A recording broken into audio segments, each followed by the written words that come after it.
Welcome back into the Sports Source. This segment brought to you by Daniel Hood Roofing. First of all, that website at the top says danielhoodroofing.com. We want you to go to danielhood.net. Be one place to go, .net. But right now, when you purchase a new roof from Daniel Hood Roofing, you get 50% of your labor off. 50% of labor off if you buy a new roof from Daniel Hood Roofing right now. And if you get new gutters, 100% off the labor costs. Now, that offer ends December 1st. Call or visit their website this week, Daniel Hood Roofing. 50% off labor for a new roof, 100% off labor for new gutters. Not going to beat Daniel Hood and his team, Daniel Hood Roofing. All right. We mentioned both starting tackles were out yesterday. You've had two receivers go down, and you had another one get hurt yesterday. They've kept a tight leash on Joe Milton. I personally don't think they fully trust him to just go out there and do all the things that Hendon Hooker did last year. So the offense is limited. But Marlon, you reached out to me yesterday, and we might have some debate here, whether or not they were creative enough or more creative or not creative. You reached out to me and didn't feel they were being creative. Right. Talk to me about offensive creativity and what you were bothered by. So as a defense guy, and I can only speak from a defensive side of the ball, we had a game 2013. We played number 6 Georgia here in Tennessee. It was in Knoxville.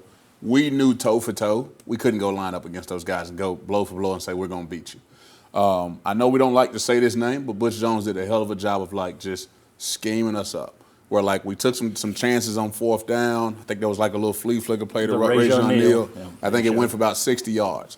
As a defensive guy, when I hear or I see the coach say, "Hey, we're going to go take a chance here," it's telling me, "Hey man, we're trying to go win the ball game." And so even if you don't get it, I'm going to be motivated to tell my guys, "Hey, let's go get the ball back to the offense."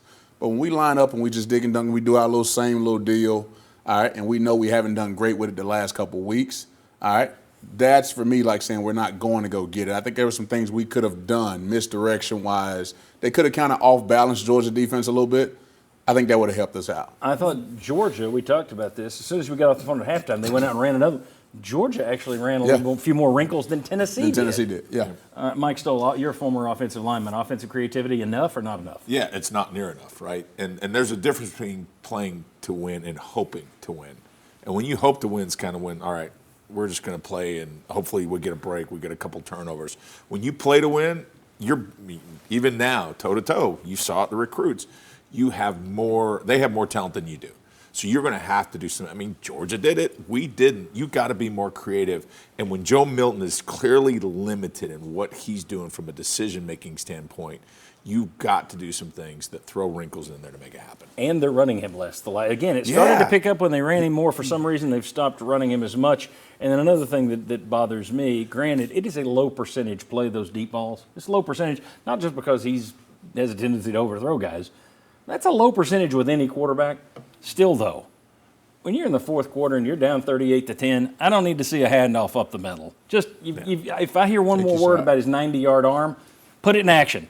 Just throw it out there. You got nothing else to lose at this point. Tennessee's longest pass play, I think, was 21 yards. Georgia had 4 receivers catch more longer passes than that. Well, again, it gets back to that 4.9 yards per attempt, which is just a miserable number. You're not going to win a lot of games that way. Jimmy Himes gave me a number earlier. Outside of the Jalen Wright first down, 75-yard touchdown run, Tennessee had 21 first down plays yesterday for a total of 54 yards. All right, let's see if we get some pushback from either of the guys on this side. Well, is Tennessee being creative enough on offense?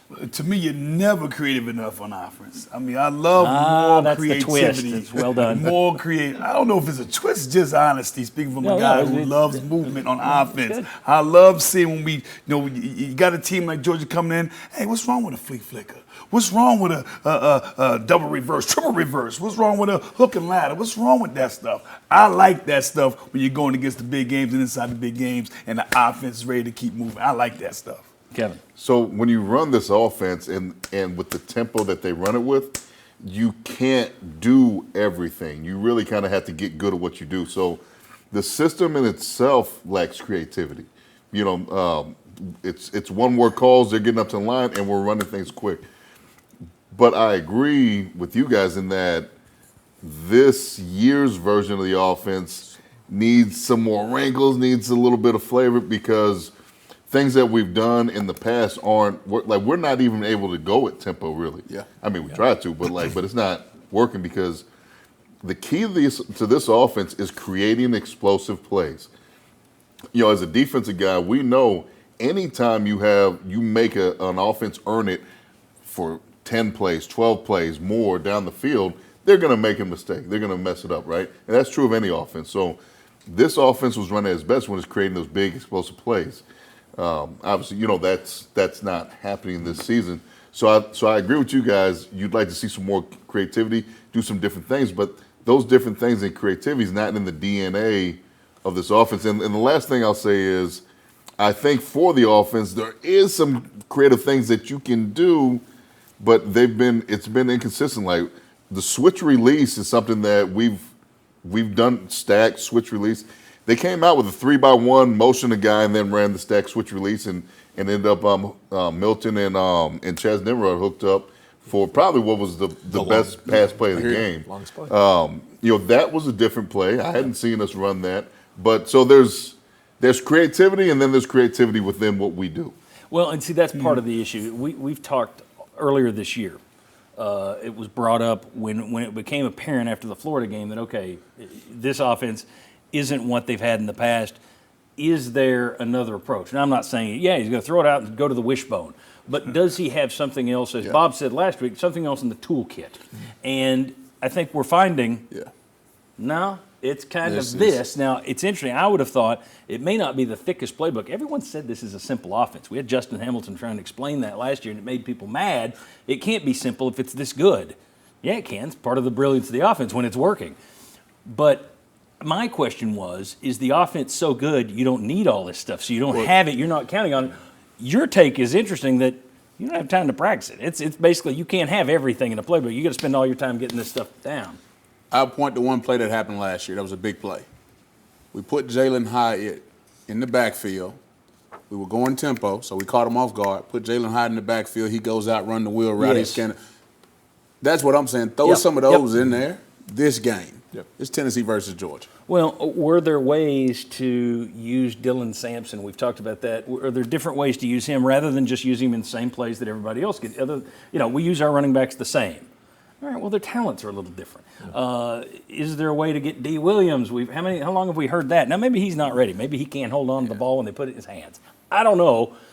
But little things, just one or two here or there. I just think it's interesting that you went into that game with lesser talent and Georgia had a little bit more schemed up stuff than you did. So, all right. Sterling, I'll let you come back and debate. Go ahead. My only debate is I absolutely disagree with my man Kevin Simons.